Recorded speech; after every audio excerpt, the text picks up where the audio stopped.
Et j'hésitais. Je passais de l'un à l'autre sans vraiment me décider. Et puis, une femme a poussé un cri. Un cri de blessure, un cri de désespoir, un cri d'amour aussi.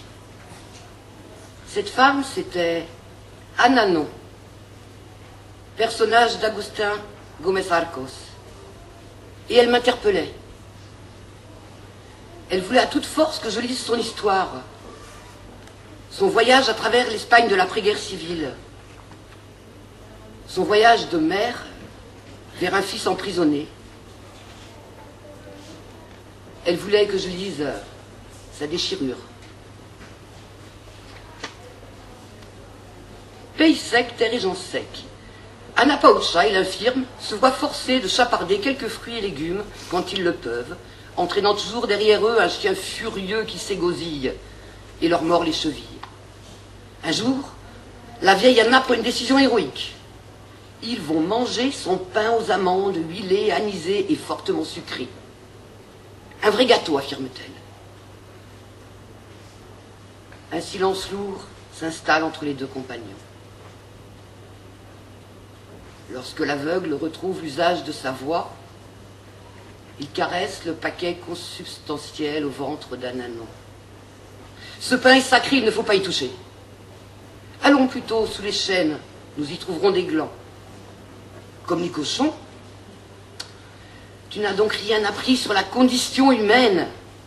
Attends, ça va venir. Il est notoire que la famine rend rauques les voix les plus riches, les mieux timbrées. C'est de sa voix la plus rauque, la plus affamée, pourrait-on dire, que le chanteur aveugle s'adresse à Ana Paocha après 2 jours d'un silence têtu. Ana Paocha, je t'ai appris à lire et à écrire pour que tu puisses identifier la misère de ton pays, qui est la tienne aussi. Il y a 2 misères, celle des haillons et celle de la grandeur, la petite et la grande misère. Tu les connais toutes les 2. Tu en es la source et l'estuaire. C'est en fonction de toi que tout a été fait, envisagé, pour te mettre en rapport avec la vie et pour t'empêcher d'avoir des rapports avec elle.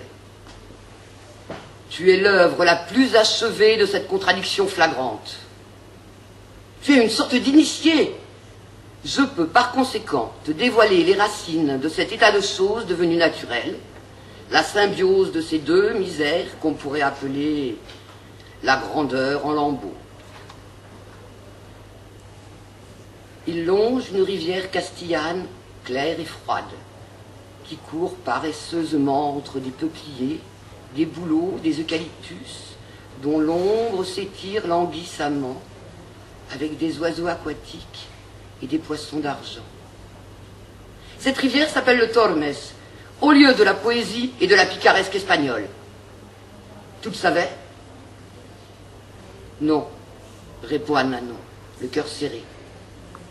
Elle baisse la tête aux reproches muets de son compagnon. Ana Paocha, petite Andalouse ignorante. Tout ce qu'il y a de plus noble et de plus mésirable dans l'histoire de notre pays est passé par ici. Tout y a trempé, comme le faire chauffer à blanc dans l'eau glacée pour qu'il devienne épais.